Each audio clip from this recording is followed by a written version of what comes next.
To the Hall of Fame. Scotty Rego joins us. What's up, Scotty? How you guys doing? How you doing, buddy? Good. Good to see you guys. Look how handsome he is. Dressed up nicely today. I don't. He and I have been out hundreds of times for dinner, for seen him drinks, in a whatever. suit? I don't think I've ever seen him outside of a sweatsuit. I clean up okay. You clean up very, very well. So, Basketball socks on? Nice touchdown. I'm a professional in another industry, so I have to come and present the right way. and you do, and you look spectacular. So, Scotty, you were here for all of it, all of the Allen Iverson things, and it always brings up laughs, it always brings up rolls of the eyes, but just some of the, the good stuff, obviously, the great stuff about Allen that you saw up close and personal for so many years, maybe that some people don't know about him all that much. He's an awesome guy. You talk to his teammates and they'll say he's a great teammate. Everybody on that plane, on that bus, and in that locker room was family. It didn't matter if you played, coach, to him, you had his back. That's kind of what it's like right now. It's being in a family. And there's going to be plenty of them here. I mean, we just got pictures from us. We couldn't get you down here. Yeah. You were up. Scotty's upstairs where they're having, I guess, the luncheon is up there, Scott, and they're having all that. I had no food or water yet. Oh, okay. Well, I may be bumming something else. so I said, come on, I want you to come on there. And he's like, I'm like blocked in up here. So there's people up there that can't get out because they're going to have such a huge gathering today. But did you ever see anything? You were around a lot of superstar basketball players. Anything ever come close to Allen Iverson? In my time here, I started when Charles was here. I was not in the locker room. It was Dr. J's last year here.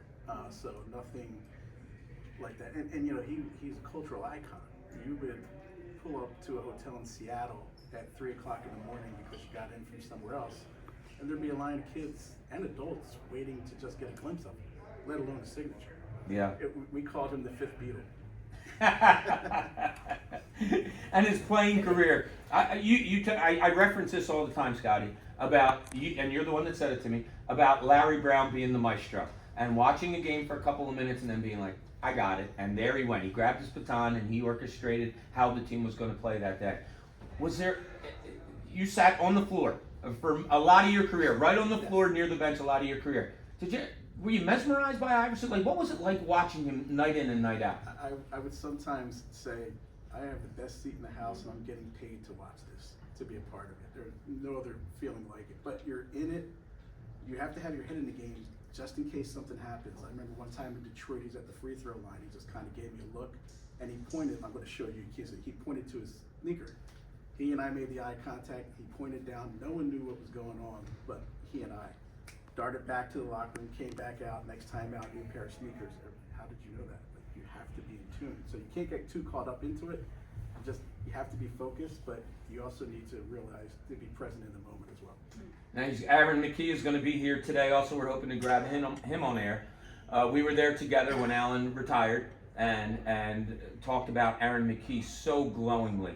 And, that big brother. And the way he talked about it, people that didn't really know were kind of listening to, oh man, he's a good friend, basketball. It was about life. Yeah. It was about life. And that I guess you saw so much life Iverson as much as you saw basketball Iverson. Absolutely. He came in as a kid, he left as a man, came back as a man, a father, a husband. Just the transformation. We get to see things behind the scenes that other people don't get to see. Sure. And you have to remember, too, back then there was no social media. And so there's a lot of things that we got to see, wink, wink, that not other people got to see, some of the fun. So I said this about Joel before. Watching Joel transform from a young man into a father was probably one of the best things I got to see. Same thing with Allen. That's amazing. It changes them. It does. See that. It does. Maturity. And for the better. Fatherhood is for the better for some of us, Scotty Rego, as you very well know. I'll give you a quick one. The headband that he wears. So the very first night he wore the headband with the NBA logo, I get an email and a phone call from the league office. Hey, you can't wear branded stuff on the court. Like, we're going to fine him. I said, he's not wearing a Reebok logo or that. He's wearing the NBA logo. Okay, so he bought the headband at a Foot Locker. They didn't license it yet. I said, you guys out of your mind? And there was a little bit more language than that. I said, why don't you go back to Stu Jackson at the time, who was the guy running the basketball operations department for the league, who set the fines.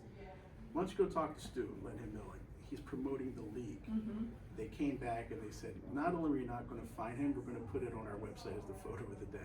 And that's how the headband became popular, with the NBA logo at least on it.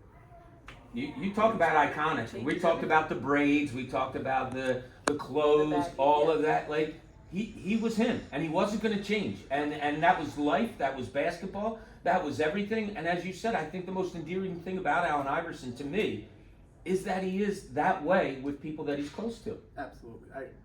I've told him before, I run through a brick wall for you, and I'll tell him that again. Yeah. He's simply just one of the best ever. Yeah, he is. Well, listen, it looks like people are gathering outside, so we don't want to keep you from that, Scotty. We appreciate it. Thank The you great for Scott coming Rego Thanks for having me. coming around. If you need to buy a house, maybe, I don't know, maybe you give him a call. I'm just saying, that's all, we'll see what happens. Stressful But success. yes, he is. Absolutely. Yeah. Bob Kelly Real Estate. Dun, dun, dun.